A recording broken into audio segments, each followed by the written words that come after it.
발표의 주제는 인도 진출 기업의 도전과 기회입니다. 자, 이 부분은 강성용 서울대학교 아시아연구소 남아시아센터 센터장님이 발표를 진행해 주시겠습니다. 뜨거운 박수로 오늘 발표를 청해 듣도록 하겠습니다. 예, 안녕하십니까.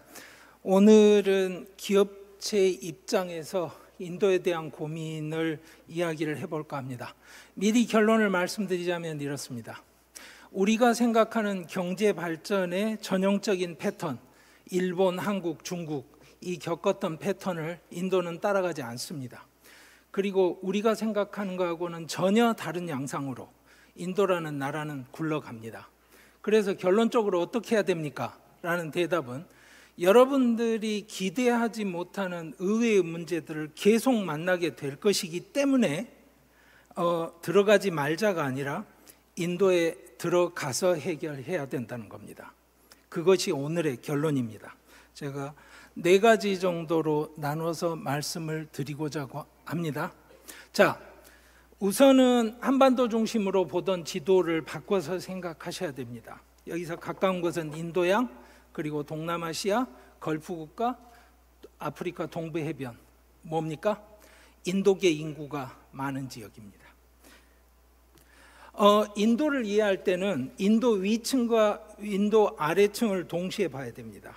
즉 우리가 아는 언어와 민족과 역사가 똑같은 단위가 무슨 민족국가의 단위다 그러면 인도는 각 주별로 민족국가여야 됩니다. 그러니까 인도는 EU 같은 게 되는 셈이죠.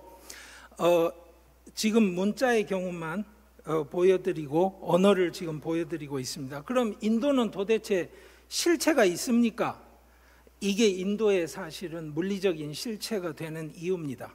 북쪽으로 막혀 있고 남쪽으로 바다가 막혀 있어서 만들어진 건데 이 단위는 지금의 인도가 아니라 다른 나라들이 함께 있는 방글라데시, 파키스탄, 스리랑카 다 함께 네팔도 들어있는 남아시아입니다. 그러니까 인도를 볼 때는 인도 위층과 인도 아래층을 동시에 봐야 된다고 말씀을 드렸는데 특히나 중요한 것은 인종적으로 언어적으로 굉장히 크게 다른 북인도와 남인도 라인은 보실 줄 알아야 됩니다. 왜냐? 모든 기업은 어떤 지역에 진출해서 무슨 활동을 할 건지 결정을 하셔야 되거든요.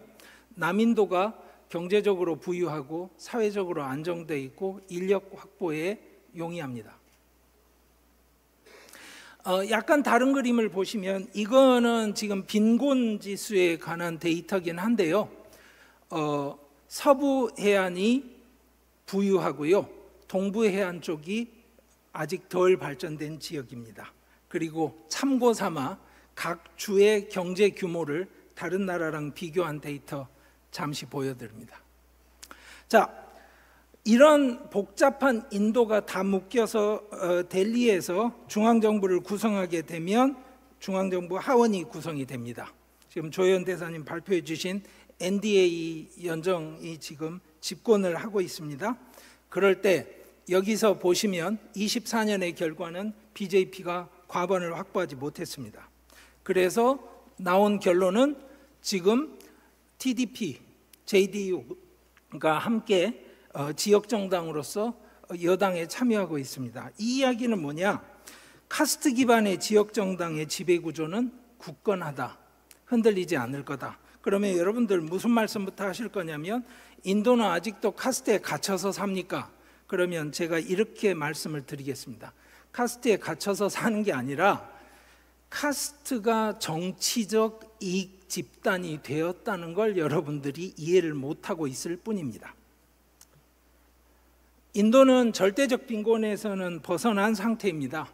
그런데 기업에게는 그게 중요한 게 아니고 도대체 구매력이 있나 질문을 하시겠죠?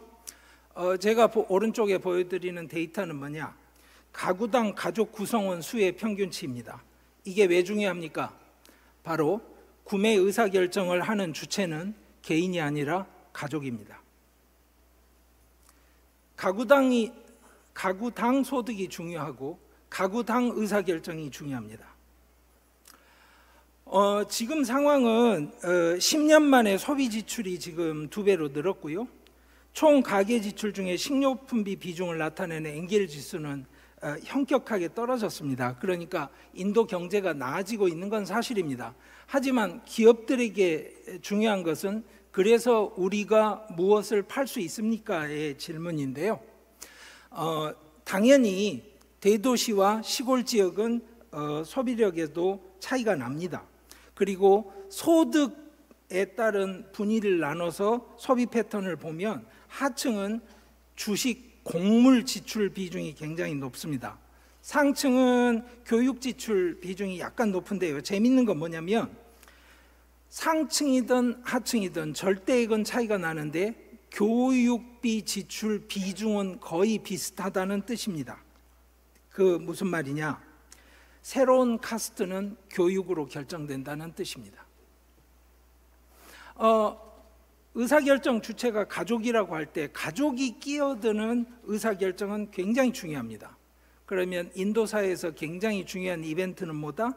두 가족이 만나는 이벤트다. 결혼.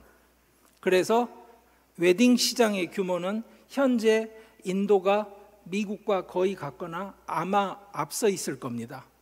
1, 2년 이후 데이터를 뽑으면 당연히 미국보다 더 클 겁니다. 자, 제가 인도를 이해하자라고 할 때 어떻게 말씀을 드리면 편할까 고민하다 이렇게 키워드를 뽑기로 했습니다. 인도를 미국처럼 보자. 그러면 여러분들 황당하다고 생각하실 텐데요. 미국처럼 보시고 미국처럼 돼야 됩니다. 첫째, 인도는 상시적인 재정 적자 국가입니다. 무역도 적자입니다. 여기 보시면 상품 수지는 적자인데 서비스 수지는 흑자입니다. 이런 쌍둥이 적자에다가 서비스 수지만 흑자다. 미국이 떠오르지 않으시나요? 자, 무역 적자는 더 커집니다. 그러니까 인도의 외교 정책은 정해져 있죠. 흑자를 찍어주는 미국, 적자를 찍고 있는 중국. 어느 편을 들겠습니까?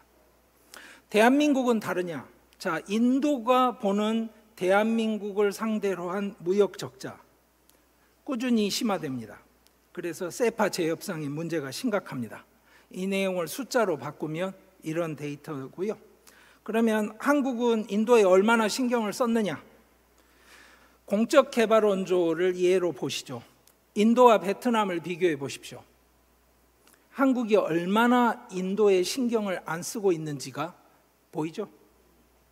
자, 아시아 내 한국의 교역 상대국을 뽑으면 이렇습니다.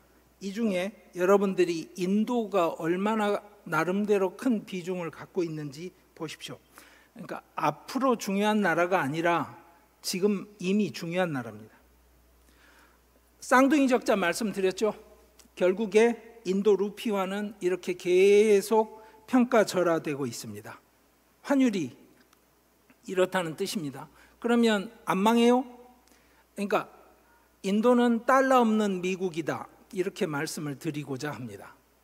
자, 기축통화 없이 쌍둥이 적자를 안고 살면 탈출구가 있죠. 외국인 직접 투자입니다. 외국인 직접 투자가 어느 섹터에 들어오냐 그러면 당연히 여러분들 생각하시다시피 IT 섹터 그리고 IT라고 말을 하지만 사실은 BPM입니다. 콜센터를 비롯한 여러 비즈니스 프로세스 매니지먼트 해주는 그러다 보니까 문제가 뭐냐 FDI가 들어와도 자본 형성 기여도가 낮아요. 그리고 또 여러분들 궁금하시겠죠. 어느 나라에서 들어옵니까? 그거 돈에는 꼬리표가 없습니다. 그래서 다 조세 회피처를 통해서 들어옵니다. FDI도 지역 편차가 있습니다. 말씀드렸죠. 서쪽 지역이 잘 사는 지역이라고. 그래서 FDI도 이쪽으로 들어옵니다. 큰 틀에서 FDI가 22억 불에서 709억 불로 늘었습니다. 그러니까 이 상황을 고려를 하시면 인도가 자기 태도를 낮춰야 될 이유가 전혀 없다는 게 드러나죠. 이것만 있느냐? 또 다른 게 있습니다. 해외 송금 수입원인데요. 해외 송금 면에서 인도가 1등입니다. 이게 이제 들어와서 일자리를 창출하고 기업을 만들고 소비력을 키워서 경제가 발전되는 선순환이 돼야 되는데 선순환이 되고 있습니까? 이 질문은 다른 질문입니다. 그런데 어쨌거나 두 가지 외화가 들어오는 거는 보여드렸습니다. 그런데 중요한 건 뭐냐? 맥락을 파악하셔야 돼요. 저게 들어오고 나면 인도가 저것에 대해서 어떻게 대할지 여기 보십시오. 네팔, 파키스탄, 스리랑카 보십시오. 자, 뭡니까? 해외 송금에 의존해서 살아가는 비중이 네팔과 방글라데시가 얼마나 높은지 보십시오. ODA 의존 비중이 네팔, 스리랑카 얼마나 높은지 보십시오.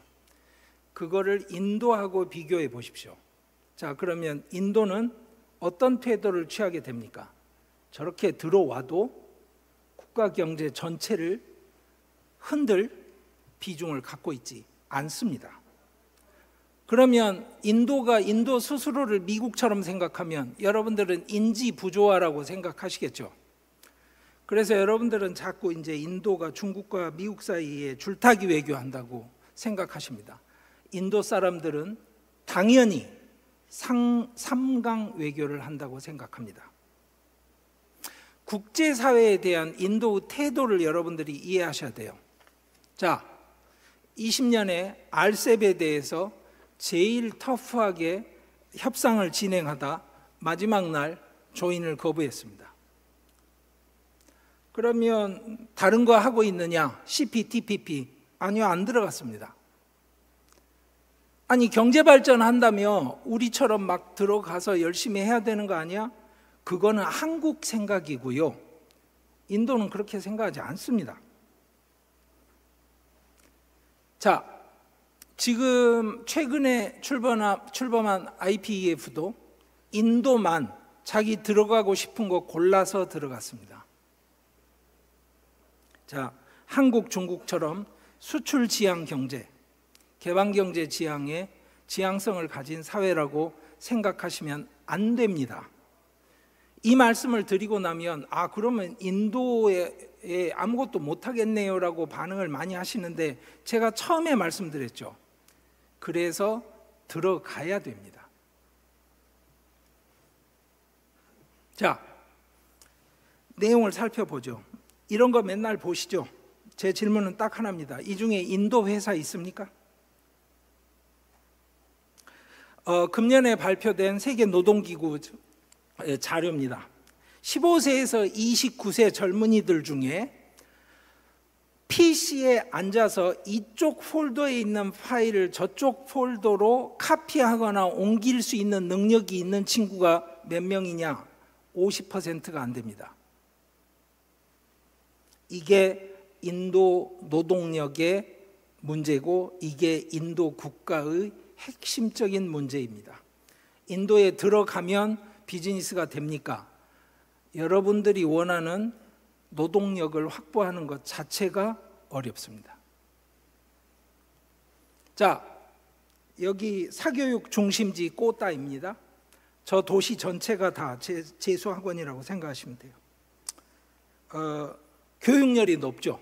그러면 한국, 중국이랑 비슷하겠네? 그래서 이런 단순 비교들 자꾸 합니다. 2007년에 중국이 저만큼이었으니까 2021년에 인도가 요만큼이라고 생각하면 간극을 딱 재서 계산하면 이렇게 나오겠네? 세상을 그렇게 간단하게 볼 수 없죠. 최근 들어서 특히 왼쪽에 보시다시피 성장률이 인도가 중국을 앞서고 나니까 곧 인도가 중국을 앞선다 이런 이야기 많아졌는데요. 1인당 GDP의 절대값을 보십시오. 저 중국과 인도의 관계를 또 단순화시켜서는 안 됩니다. 자, 여러분들 아시는 가란과 타왕에서 무력 충돌이 있었습니다. 국경선에서 반중 감정이 폭발했습니다. 그런데 그 사이에 어떻게 됐어요? 자, 대중국 적자는 2.5배로 늘었습니다. 자, 중국 물품 불매운동 했어도 저렇습니다. 저게 뭘 보여줍니까? 딱 하나입니다. 인도 경제가 발전하고 있습니다. 인도 경제가 발전하고 있기 때문에 중국에서 들어오는 수입을 낮출 수가 없습니다. 자, 전체 규모로 보자면 14억 인구를 가진 대국이다 보니까 영국을 따라잡은 지 오래됐습니다. 하지만 다른 거를 좀 살펴보시죠. 전 세계 수출 총량에서 인도의 비중은 자, 아래 평평하죠. 변화가 없습니다. 중국은 변해왔죠. 그러면 저게 지금 나쁜 상황인가? 전 세계 평균과 인도를 섞어서 보면 거의 비슷합니다. 그러니까 인도가 전 세계 평균에서 처진다라는 건 아닙니다. 그러니까 인도를 제조업 중심 수출 지향 경제를 가진 나라라고 생각하시면 안 됩니다. 그것부터 이해를 하시고 생각을 하셔야 돼요. 자, GDP 창출 비중은 낮지만 농업이 거의 모든 일자리를 창출합니다. 그 말은 무슨 말입니까? 모든 선거에서 제일 중요한 것은 농업 보조금입니다. 농업 분야 인력들을 내지는 인구를 어떻게든 자기 편으로 만들어야 선거에 이길 수 있습니다. 실업률에 대한 논쟁은 굉장히 많은데요. 논쟁이 아니라 지금 빨간 원에 들어가 있는 것을 보시라고 말씀드립니다. 뭐냐? 평균 실업률과 대졸자 실업률이 얼마나 차이가 나는지를 보십시오. 저게 핵심입니다. 대학을 졸업하는 순간에 실업률이 뜁니다. 여기에 대해서 좋은 일자리가 부족하기 때문이고 제조업이 안 돼서 때문이고 그건 당연합니다. 그런데 그 이면에 있는 것은 뭐다? 바로 대졸자들의 평균 업무 역량이 저 사람이 과연 대학 졸업한 거 맞아 할 만큼 부족합니다. 그 문제가 배후에 자리 잡고 있습니다. 그러면 정말 뭐 천재도 많고 일 잘하는 똑똑한 사람들 많다며? 그런 사람들 많죠. 이 사람들은 그 섹션에 진입을 하고 나면 이직과 이직을 반복합니다. 그래서 진출한 한국 기업들도 모두 저 문제 때문에 너무너무 힘들어합니다. 어느 정도 심각하냐? 퇴근 이후에 투잡은 눈 감아줍니다. 경쟁사 일감을 따와서 하는 것만 아니면 그 정도로 심각합니다. 당연히 이직률 낮은 쪽은 정부하고 공공기관이죠. 예. 그래서 이런 정도로 일자리가 이슈인데요. 자, 선거에서 모든 여론조사를 어떻게 돌리건 첫 번째 이슈는 항상 실업률 문제입니다. 그러니까 누구나 느끼는 같은 문제인 거죠. 그런데 왜 저 문제가 해결이 안 되고 그 다음에 또 하나는 교육 투자가 안 되느냐? 자, 75만 루피 이하는 소득세가 아예 면제됩니다. 그리고 기타 등등 이렇게 하고 나면 결국 뭐냐? 실제로 세금을 내는 사람 숫자는 1, 2%가 현실이고요. 가장 크게 잡아도 3%입니다. 그러면 저렇게 해서 나라가 발전이 돼요? 뭘 한다면서요? 많이 했습니다. 실제로 모디 총리가 집권한 이후에 이루어낸 두 가지 업적을 제가 대표적으로 꼽자면 경제 면에서 첫째는 주마다 다르던 부가세를 통일을 시켜서 GST를 만들어냈습니다. 둘째는 디지털 인디아 정책을 가지고 디지털 금융뿐만 아니라 모든 면에서 디지털화를 추진했습니다. 자, 그러면 세금을 못 걷고 필요한 곳은 많고 제조업은 육성해야 되는데 그러면 어떡합니까? 그러면 조세 저항이 적은 부분에서 걷어야죠. 관세. 그래서 인도에 들어가면 항상 관세가 뒷덜목을 잡고 있는 겁니다. 모든 기업을 상대로. 그러면 들어가지 말아야 되냐? 자, 이거부터 한번 말씀드릴게요. 보다폰 여러분들 아시는 회사일 텐데요. 보다폰에서 2007년에 그 큰 규모의 M&A를 했는데요. 세무서에서 세금 내세요 왔어요. 그래서 아니 이거 세무 조항에 이거는 조세 징수 조항이 아닌데요 이랬는데 뭐라고 그랬냐면 우리가 소급 적용해서 받기로 했으니까 내세요 이렇게 됐어요. 그러니까 할 수 있는 게 뭐예요? 소송 갔죠. 대법원에서 이겼어요. 대법원에서 이기고 나니까 그 다음에 곧바로 의회에서 특별 세션을 만들어서 국가 주권 사항으로서 조세는 항상 소급 적용할 수 있다. 법을 새로 만들어서 다시 돈 내세요 왔어요.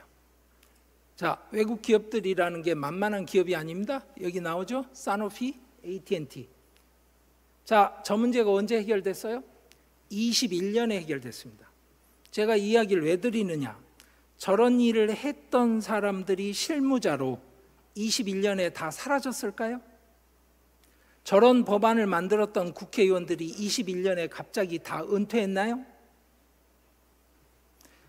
즉, 인도 사람들이 국내에서 가지고 있는 자기들만의 경제 논리를 이해하셔야 됩니다. 가끔 문제가 생기는 경우들이 있어요. 맥락을 고려를 못하고 갑자기 휴대전화 외에 모든 전자제품은 수입 라이선스를 따로 받아라 이런 발표했다가 여론이 들끓고 난리가 나서 결국에는 철회를 한 경우도 있고요. 이런 경우는 뭐냐면 총리실이 지금 현실적인 여론을 반영을 못해서 생기는 약간의 정치적인 문제입니다. 핵심적인 문제는 딱 이겁니다. 주정부와 중앙정부 공무원 충원율이 높은 데 반해서 현장 공무원 충원율이 너무나 낮습니다. 그렇기 때문에 현장에서 외국 기업을 지원하고 문제 처리해줘야 될 공무원 수가 적기 때문에 그 친구들이 무슨 업무를 할지를 우선순위를 고민을 할 때는 항상 부정부패의 유혹에 시달리게 되는 겁니다. 아주 오래된 그 관료주의 전통이 있습니다. 대표적으로 지금까지 남아있는 거는 뭐냐면 여러분들이 사적으로 하는 계약에도 인지를 붙여야 됩니다. 그렇지 않으면 무효입니다. 그러면 소송 가면 무효입니까? 그럼 판사가 무효라고 판결합니다. 그런데 변호사가 와서 오늘 사다 붙였습니다. 그러면 판사가 잠깐만 하고 다시 또 처리해 줍니다. 그러니까 법적인 문제는 다른 이야기인데 원칙상 그렇습니다. 자, 그래서 인도가 갖고 있는 문제를 까프르 교수가 이 분석한 걸 좀 유념해서 생각해 보실 필요가 있습니다. 즉 민주주의를 하기 때문에 눈에 보이는 것만 합니다. 눈에 잘 안 보이는 거는 투자를 잘 안 해요. 국가 재정을. 그리고 국가 재정에서 혜택을 못 보니까 조세 저항이 커서 돈을 더 안 냅니다. 이 충원율이 낮다는 게 얼마나 심각하냐면 사법부의 경우에는 여기 보이시죠? 5천만 건이 소송이 지체돼 있기 때문에 앞으로 저거 다 처리되려면 최소 30년이 필요합니다. 그런데 앞으로 지체가 더 늘지는 않을 거냐, 이건 다릅니다. 자, 이런 상황에서 인도에 들어가라고 한다면 여러분들은 인도에 가서 법률 서비스를 얼마나 받을 수 있을까요? 고민하시겠죠? 베트남의 경우에는 이 정도 한국 로펌들이 진출해 있습니다. 인도 그 규모가 되는 나라의 한국 로펌은 한 군데도 나가 본 적이 없습니다. 나가 있지 않습니다. 이게 한국의 현실입니다. 그런데 저 상황이 쉽지 않은 것은 바로 매번 끊임없이 이어지는 상시 선거 체제로 살게 되고, 또 하나는 선거는 소선거구제 승자 독식 구도로 이루어진다는 사실입니다. 그러다 보니까 모디 총리가 했던 이야기가 미국에서 3,000 루피 줘야 되는 비료를 파키스탄도 800 루피 줘야 되는데 인도는 270 루피만 내면 된다. 저 무슨 이야기입니까? 국가 보조금을 저렇게 쓰고 있다는 뜻입니다. 자, 그러면 어떻게 우리가 발을 맞출 거냐? 제조업 역량을 키우는데 발을 맞춰야 되겠죠, 당연히. 그런데 저걸 위해서 여러 가지를 합니다. 디테일은 말씀드리지 않겠고요. 자, 인도는 그러면 어떤 방식의 해결책을 찾았을까요? 이겁니다. 국가에서 못하는 걸 대기업에서 하자. 그래서 B2C와 관련된 모든 사업은 리라이언스가 맡아서 합니다. 뭐 정육 공장에서부터 시작해서 OTT까지 다 합니다.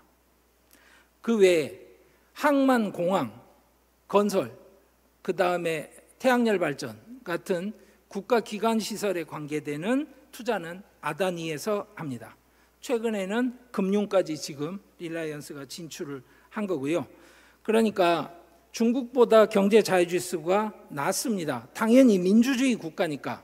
그런데 중요한 건 뭐다?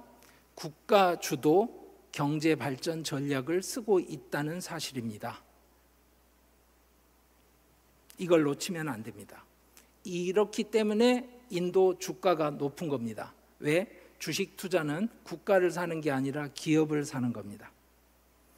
자, 그러면 기업들은 고민을 해야 되죠. 무슨 고민을 하셔야 되냐면, 누구의 의사결정에 의존해서 우리는 저 시장을 차지할 것인가. 인도는 굉장히 보수적인 사회입니다. 이 반대에 델리가 있죠. 저쪽에 서울이 있습니다. 경제가 계속 발전되면 생활공간의 재편까지 아마도 자본주의가 파고들 텐데, 거기에 지금 진입 단계입니다. 그래서 인도 부동산 시장은 일선 도시 몇 개를 제외하고는 아직까지 폭발적인 국면에 들어가 있지 않습니다. 이 말은 제가 한 가지 말씀을 드리고자 하는 포인트인데, 한국과 중국과 달리 아직까지 인도가 부동산 카드를 경제 정책에 사용한 적이 없습니다. 이 맥락에서 스마트 시티 프로젝트를 통해서 지금 생활 공간을 재편하고 있습니다. 그러면 우리가 이런 모든 상황을 다 아울렀을 때 한국 기업들은 뭘 할 수 있고 해야 될까 생각을 하시면 목적지는 이거라고 말씀드립니다. 자, 힌두스탄 유니레버 1900년대 초반에 진출을 했고요. 인도 사람들에게 저 많은 상표들은요, 전부 다 할머니 때부터 쓰던, 원래 어디나 있어야 하는, 어느 집에나 다 있는 상품들입니다. 그리고 저게 당연히 인도 제품이라고 생각합니다. 현장에서 어려움들은 많지만 지금 잘 해나가고 있는 한국 기업들이 굉장히 많습니다. 이 기업들의 공통점은 다 뭐다? 들어가서 오랜 시간을 투자를 했고 살아남았다. 여러분들 현대 기아차 잘 아실 겁니다. 그리고 제가 제 기억에 첸나이 현대차 공장 방문했을 때 아리백이 벌써 65%가 넘어가고 있었어요. 한국에서 중후장대 산업의 공장인데 아리백을 할 수 있을까요? 활용 가능성을 확보하고 있다는 사실 주목할 만합니다. 삼성전자 잘하고 있고요. LG전자도 지금 실적이 좋은 편입니다. 장기적으로 어떨지에 대한 이야기는 오늘 할 이야기가 아니고요. 그 다음 또 하나, 머니게임이 아닌 게임에서 완전히 시장을 평정한 1등은 크래프톤의 배틀그라운드 BGMI입니다. 금융계의 미래에셋, 조금 이따 상무님 나오셔서 발표하실 텐데요. 너무나 인도 사람들에게 친숙한 펀드 운용사가 되어버렸습니다. 제가 알기로는 한국에 있는 전체 직원 수보다 인도 미래에셋 직원 수가 더 많습니다. 그리고 여러분들은 맨날 실패 케이스로만 기억하고 계실지 모르겠지만 포스코 인도 지금 영업을 굉장히 잘하고 있습니다. 여러 분야에서. 대기업만 있는 거 아니고요. YG원처럼 절삭공구 전문 기업인데 중견기업입니다. 지금 인도 시장을 거의 석권한 상황이에요. 10% 정도는 인도 바깥으로 수출을 하고 있습니다. 이게 핵심입니다. 즉 이제는 인도가 베이스 캠프 역할을 하는 단계까지 접어든 기업들이 있습니다. 전혀 한국에는 잘 알려져 있지 않은 기업들도 있습니다. CJ 다슬이라고요. 그러니까 마켓 쉐어 자체는 굉장히 작습니다. 왜냐하면 군웅할거 하는 그런 시장이니까요. 그렇지만 인도 물류 시장에서 1위를 찍고 있는 기업이라고 생각하시면 됩니다. 자, 그러면 앞으로 인도는 어떻게 해야 됩니까? 제가 맨 처음에 보여드렸던 지도를 생각하십시오. 무슨 이야기냐? 인도를 거점으로 나갈 다른 미래를 생각하셔야 됩니다. 처음에 말씀드렸죠. 그 지도에서 보셨던 그 지역이 인도계 인구가 많은 지역입니다. 이런 미래를 보고 한국 기업들이 인도 안에 들어가서 뿌리를 내리고 성공할 수 있는 그런 노력이 좀 이루어지기를 기대하고 그런 분들께 박수를 보내드리고 싶습니다. 감사합니다.